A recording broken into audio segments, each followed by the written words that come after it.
Hi, I'm Amber Royer, author of the Bean to Bar Mysteries. Today I'm going to be reading to you from A Study in Chocolate, which is the fifth book in the series. We're in the second chapter, and my protagonist, Felicity, has been invited to a party at a historic home, and she's viewing a private art gallery. The paintings on the walls are in a number of different styles, too, from different periods. Mitch gives me a little while to look around. He says, "I'm absolutely in love with this house. Every day I discover some new little detail of architecture or some bit of furnishing that has been tucked away in a closet. And you would not believe some of the things we've uncovered during the remodel." He waggles his eyebrows. "Potentially scandalous things." "Oh?" I ask, but Mitch doesn't seem inclined to elaborate. He gestures for me to return my attention to the art. Finally, when I've seen everything, Mitch asks, "Who's your favorite painter?" I look around at the paintings on the wall in this gallery. "Of the ones here?" I ask, flustered. I've never really chosen a favorite artist. I mean, I like art, and I know when I like a painting, but I've never felt like I know enough to choose a favorite. Of all time. Mitch grins at me, and I feel like the question is a challenge.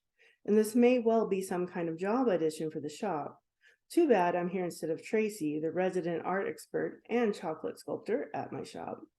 I blurt out the first thing that pops into my head. "Monet, all those water lilies." Mitch looks at me skeptically. "I don't think so." "It's okay. You can have a favorite who isn't necessarily popular. So who is it?" I feel heat coming into my face. "I don't know." He looks shocked. "You don't know?" I changed the subject. "What was it you wanted to talk to me about?" "I wanted to offer to paint you." He throws up his hands like it's a hopeless idea now that I'm not as into art as he thought. "In chocolate. I thought it would be both flattering and profitable for you. Don't worry, it wouldn't be anything risque." I blink. Is that something I should be worried about? I feel a hint of a blush in my face. "Is there money in painting with chocolate?" "Not as much as dealing in famous paintings," Mitch admits. I realize he's lost the effective way of speaking he'd shown earlier. But a hand-painted piece, done using a thin chocolate slab for a canvas, can go for close to $1,000. Especially if the subject is interesting, and you have to admit, you do have a rather unique following. The following he's talking about is the true crime circuit, which isn't a group of fans I'd intentionally tried to encourage. I want to lead a normal life to stop having murders drop into it, but I don't seem to have much control over that. After the last case I'd gotten caught up in, a local blogger had called me a mega murder magnet. And then he'd started a podcast dedicated to all my cases. I feel the heat in my cheeks intensify. I say, that whole murder magnet death dare thing wasn't the reputation I actually wanted for my chocolate shop. I got into the craft chocolate business because I wanted to make people happy. "Well, you certainly made the true crime people happy." Mitch laughs at his own joke. It's not really funny. People come to my shop because of their curiosity about the murders I've helped solve. They buy chocolate, and often they come back. I hope that is because they realize I make excellent chocolate, that there's more to my shop than some tacky gimmick. "Can we not talk about that?" I ask. "That may be difficult," he says, "because it's part of my proposal." "I don't follow," I say. "I thought the chocolate paintings would be an excuse for you to come to the house for us to be seen together, because what I really need is a private detective." For a moment, I'm not sure if I've heard him correctly. Every time I've helped solve a case, it is because someone I care about has been involved.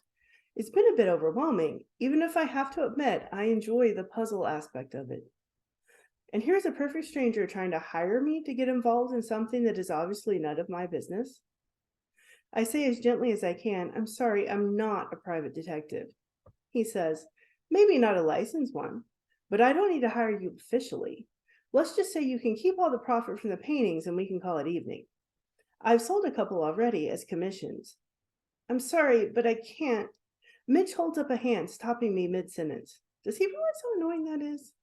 And the gesture seems to be a habit with him. At least hear me out. Then you can say no." I had to hang this one over the empty space. The canvas that was there was missing. He moves over to the wall and removes a giant painting. Behind it, the word "revenge" has been scrawled with red paint. The lettering looks like calligraphy, and there's the image of an ornate knife painted underneath the word. There's something vaguely familiar about the scene, though it's difficult to place why. Mitch sighs. Whoever did this was in my house, and they left this in the pocket of my jacket. Mitch withdraws a small plastic bag from his suit jacket. It's a long piece of red thread with a small silver charm tied onto one end. The charm is shaped as a knife going through an anatomically correct heart.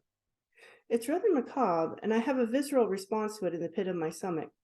You should call the police, I say, rubbing at the sudden goosebumps that have appeared on my arms. It's not the air conditioning. Mitch scoffs. And what exactly are they going to do? Trace the paint? I looked up the charm and they're sold in bulk on the internet. I believe my life is in danger. I need someone who can be nearby to catch the things I miss, to figure out who hates me enough to want to kill me. I'm sorry, but that's not anything like what I've done in the past. I do have a friend who used to do private security. Maybe he can help. I dig in my purse and pull out one of Logan's cards. I always carry a few on me. After all, he and I are business partners, since he invested heavily in greetings and felicitations when I had a crisis. It's always good to cross-support his business, too. And Logan and I have flirted with being more than just business partners, though that's gotten complicated since my ex showed back up in my life and is trying to get a second chance. Mitch takes the card, and I swear he flinches when he reads the qualifications. So what if Logan is a puddle jump pilot now? He used to be a bodyguard, and before that, he was a cop. Mitch says, I'd much rather work with you. I'm sorry, I say, but I don't have any more ideas on how to follow up this graffiti than the police would. At least consider posing for the paintings. I promise to make it fun. I have such a hard time telling people flat out no, so I say, I'll think about it.